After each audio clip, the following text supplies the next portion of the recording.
नमस्कार, ओम नम राकेश कुमार आप सभी का स्वागत है कुमार राकेश प्लेन पे। देखिए दोस्तों, अगर आप एमआरएस टायर 2 एग्जामिनेशन किसी भी पोस्ट से यानी ऑल पोस्ट के ऑल डाउट्स आपके इस वीडियो में क्लियर होने वाले हैं। एक बार वीडियो को कंप्लीट जरूर देखना। देखिए, हम बात करेंगे आपके डिस्क्रिप्टिव के वर्ड लिमिट की, सबसे स्टैंडर्ड वर्ड लिमिट जिससे आपको कंप्लीट पूरे में से पूरे मार्क्स मिल सके। आपका सेफ स्कोर ऑल पोस्ट का कितना होना चाहिए, सबसे इंपॉर्टेंट आप जरूर देखना। पेपर का लेवल कैसा रहेगा, टायर 2 का फॉर्म फिलअप आपको जो है वो करना होगा या फिर नहीं होगा, क्या हमारा एडमिट कार्ड नहीं आएगा, इस चीज को लेकर भी बात करेंगे। और इसी के साथ में टाइम मैनेजमेंट का इशू आपके 100% रहेगा। इसका सॉल्यूशन इसी वीडियो में आपको 100% मिलने वाला है। नेगेटिव मार्किंग को लेकर बात करेंगे, लैंग्वेज की बात करेंगे, आप किस लैंग्वेज में एग्जामिनेशन दे सकते हो, क्या हम लैंग्वेज मिक्स कर सकते हैं, यानी कोई क्वेश्चन इंग्लिश में कोई क्वेश्चन हिंदी में लिख सकते हैं। जेएसए में टाइपिंग टेस्ट क्या सेम डे होगा, क्या हमारा एडमिट कार्ड नहीं आएगा अगर फॉर्म फिलअप नहीं होगा तो। और इसी के साथ में लास्ट टाइम की स्ट्रेटेजी, आंसर राइटिंग के लिए जो आपकी सीट है वो ब्लैंक होगी या फिर रूल्ड होगी, यानी लाइन वाली कॉपी होगी, या फिर कौन सी सीट हमें आंसर लिखने के लिए मिलने वाली है, ज्वाइनिंग कब होगी, डीवी कब होगा, और इसी के साथ में क्या टीजीटी पीजीटी इनमें इंटरव्यू होगा।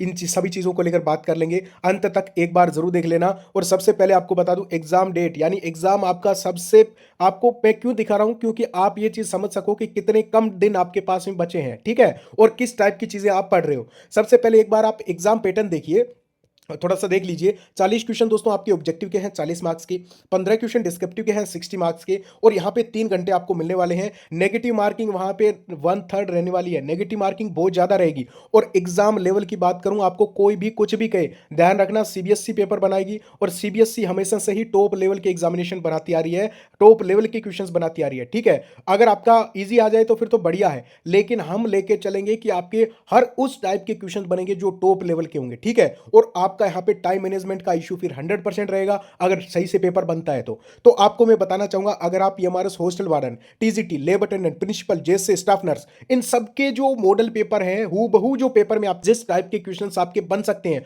वो सारे जो हमने इन मॉडल पेपर में डाले हैं। विद्यापीठ जो प्रेप एप्लीकेशन पे अभी जाएं, और सबसे पहले हॉस्टल वार्डन का बता देता हूं। देखिए, आप चाहे कहीं से भी पढ़ाई कर रहे हो, कहीं से भी आप सेल्फ स्टडी कर रहे हो, एक बार आप इस चीज को आप जरूर देखें। देखिए, हम आपको जो है वो बाइलिंगुअल कंप्लीट नोट्स दे रहे हैं हॉस्टल वार्डन के, एग्जाम ओरिएंटेड, कम समय में पढ़ सकते हो, और 100% आपका जो कंटेंट है वो डायरेक्टली छपने वाला है। एक बार आप एप्लीकेशन विद्यापीठ जॉब प्रेप पे जरूर देखें, ठीक है। और आपको बताना चाहूंगा, मोस्ट एक्सपेक्टेड 500 डिस्क्रिप्टिव के क्वेश्चंस दे रहे हैं, जिसमें हमने उस हर एक लेवल के क्वेश्चन को हमने यहां पे टारगेट किया है कि किस किस टाइप के क्वेश्चंस आ रहा है, आ जाए तो भी आप वहां पे ब्लैंक ना हो आपका माइंड, आपको ऐसा फील हो कि मैंने ये क्वेश्चंस तो पहले देखा है, ठीक है। ये चीजें हम दे रहे हैं उस बैच में। आपको आंसर सीट मिल रही है कंप्लीटली, जिसमें इंट्रो, बॉडी, कंक्लूजन सारी चीजें आपको समझ में आ जाएगी, अलग से देखने का कोई जरूरत नहीं है, ठीक है। आंसर राइटिंग कैसे करनी है ये भी आपको इन आंसर सीट को देख के ही पता चल जाएगा। उस टाइप का कंटेंट आपको मिल रहा है, आप डेमो जरूर देखें, एप्लीकेशन पे एक बार जरूर जाएं, ठीक है। मेरे कहने से आप परचेज करो ना करो, लेकिन एक बार कंटेंट देखें। 2100 ऑब्जेक्टिव हम क्वेश्चन दे रहे हैं हॉस्टल वार्डन के लिए, जिसमें आंसर्स के जितने टाइप्स आपके बन सकते हैं, क्वेश्चंस के जितने टाइप के, वो सारे हमने वहां पे डाले हैं। चाहे कंडीशन बेस्ड है, चाहे अकूट जो आपके स्टेटमेंट कंक्लूजन वाले क्वेश्चन है, चाहे आपके सुमेलित करने वाले क्वेश्चन है, बाइलिंगुअल ऑल मैटर मिल रहा है। एग्जैक्टली 5 हूबहू जो पेपर है, यानी आपको यहां पे जो पेपर देखने को मिलेगा ना जिस टाइप का, उस टाइप के 5 पेपर हम फ्री में दे रहे हैं हॉस्टल वार्डन वालों को। और बैच की प्राइस 999 थी, अभी कूपन कोड BP30 पे फिर से आपके यहाँ पे 40% का ऑफ आपको दे दिया गया है। आपकी स्पेशल डिमांड पे आपको ओनली फॉर 699। ये 700 रुपए मैटर नहीं करेंगे, हालांकि इस टाइम में आपके कर रहे होंगे कि आपको ज्यादा लग रहा होगा, लेकिन आपका फ्यूचर सबसे इंपॉर्टेंट है। मैं नहीं कहता आप सीधा जाके परचेज कर लो, आप कंटेंट देखिए। अगर आपका सिलेक्शन होगा, आप खुद ही डायरेक्ट फोन करके बोलोगे कि सर आपका जो आपने दिया था चीजें वही थी, ठीक है, बाद में पछताना नहीं है। और इसी के साथ में आपको 5 हूबहू मॉडल पेपर मिल रहे हैं ऑल पोस्ट के, जैसे के लैब अटेंडेंट, प्रिंसिपल, टीजीटी। एक बार आप जरूर विजिट करें। 40 ऑब्जेक्टिव, 10 डिस्क्रिप्टिव के क्वेश्चन रहेंगे।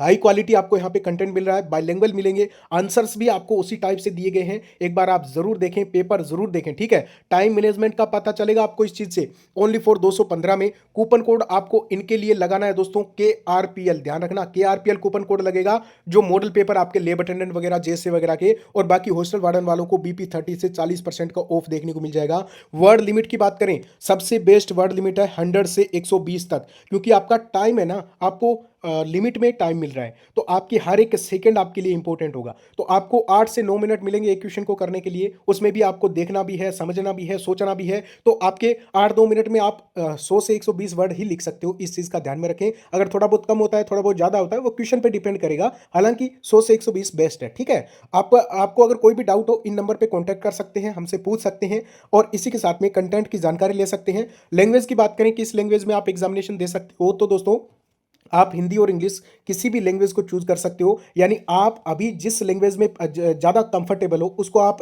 उसमें आप जो हो आंसर राइटिंग कर सकते हो। टायर 1 में जो आपने सेलेक्ट की थी दोस्तों, वो आपकी only for language competency test के लिए थी, ठीक है। तो टायर 2 में कोई भी लैंग्वेज यूज कर सकते हो। क्या हम मिक्स कर दें क्या लैंग्वेज को, किसी क्वेश्चन को इंग्लिश में, किसी को अंग्रेजी हिंदी में? ऐसा मत करना। आप जिस भी लैंग्वेज में लिखो, प्रॉपर उसी में पूरा पेपर आपको लिखना है, ठीक है। ऐसा करोगे थोड़ा सा इफेक्ट पड़ेगा, ठीक है। बाकी आपको मैं बताऊं, इंग्लिश में अगर आप लिखते हो तो सबसे बेटर रहेगा, क्योंकि एक अवधारणा है कि भी इंग्लिश में जो लिखता है ना, चाहे सेम क्वेश्चन को आप इंग्लिश में लिखो, सेम को हिंदी में लिखो, तो इंग्लिश वाले को ज़्यादा मार्क्स मिलेंगे। चाहे सेम कंटेंट आप लिखो, तो थोड़े से चांसेस रहते हैं कि भी आपके इंग्लिश में ज़्यादा मार्क्स मिल सकते हैं। बाकी आपको हिंदी में भी अच्छे खासे मार्क्स मिलते हैं, पूरी में से पूरी मार्क्स मिलते हैं। बाकी आपको यहाँ पे बता देता हूँ, जैसे कि लिए typing test same day conduct नहीं होगा। एडमिट कार्ड की बात करूँ तो देखिए, एडमिट कार्ड आपके एग्जाम के 2 दिन पहले आपको देखने को मिलेगा, ठीक है। और इसी के साथ में आंसर राइटिंग की जो सीट है वो ब्लैंक होगी या फिर रूल्ड होगी, तो बताना चाहूंगा आंसर राइटिंग की सीट के बड़े चांसेस है कि आपको यहाँ पे रूल्ड सीट दी जाएगी। यानी जिस सीट में जिस आंसर राइटिंग की जो कॉपी है उसमें लाइने वाली जो कॉपी है ये आपको दी जा सकती है,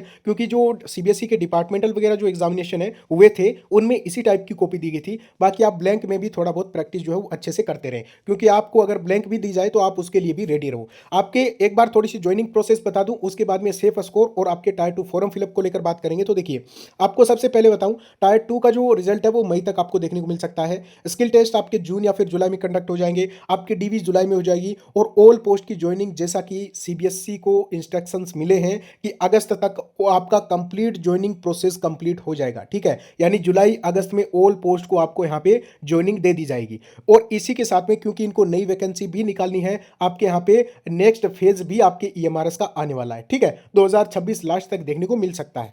एक बार दोस्तों यहाँ पे पेपर के लेवल की बात करें तो टॉप लेवल का पेपर रहेगा। ध्यान रखना, आपको जो 5 पेपर दिए गए ना, वो आपके लिए सबसे इंपॉर्टेंट है ऑल पोस्ट के लिए। आप 200 रुपए को मत देखिए, एक बार आप 5 पेपर को प्रैक्टिस कीजिए। हॉस्टल वार्डन के लिए जो 500 डिस्क्रिप्टिव के क्वेश्चन है, 2100 ऑब्जेक्टिव के क्वेश्चन है, ये जरूर लगाएं। नोट्स आप पढ़िए, आप रिवीजन करिए, आराम से कर सकते हो इतने दिन में भी। इस टाइप का कंटेंट आपको विद्यापीठ जॉब प्रेप एप्लीकेशन पे मिल रहा है। कूपन कोड BP30 से आपको 40% का ऑफ, और पेपर के लिए कूपन कोड KRPL आपको यूज करना है। टायर 2 फॉर्म फिलअप को लेकर मैं आपको बताना चाहूँगा, तो आपको कोई भी यहाँ पे फॉर्म नहीं भरना पड़ेगा, ठीक है। क्योंकि आपके डायरेक्टली यहाँ पे जो जो जिन जिन कैंडिडेट को सेलेक्ट किया है टायर 2 के लिए, उनका डायरेक्टली आपके एडमिट कार्ड जो है वो आने वाला है।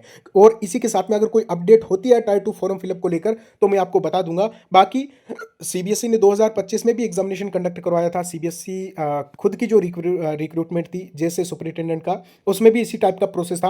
वही चीज़ मैं आपको बता रहा हूँ। बाकी जो भी अपडेट अगर होगी तो हमें आपको बता दूंगा, बाकी चांसेस नहीं है। और इसी के साथ में अपन बात कर लेते हैं दोस्तों सेफ स्कोर को लेकर, ठीक है।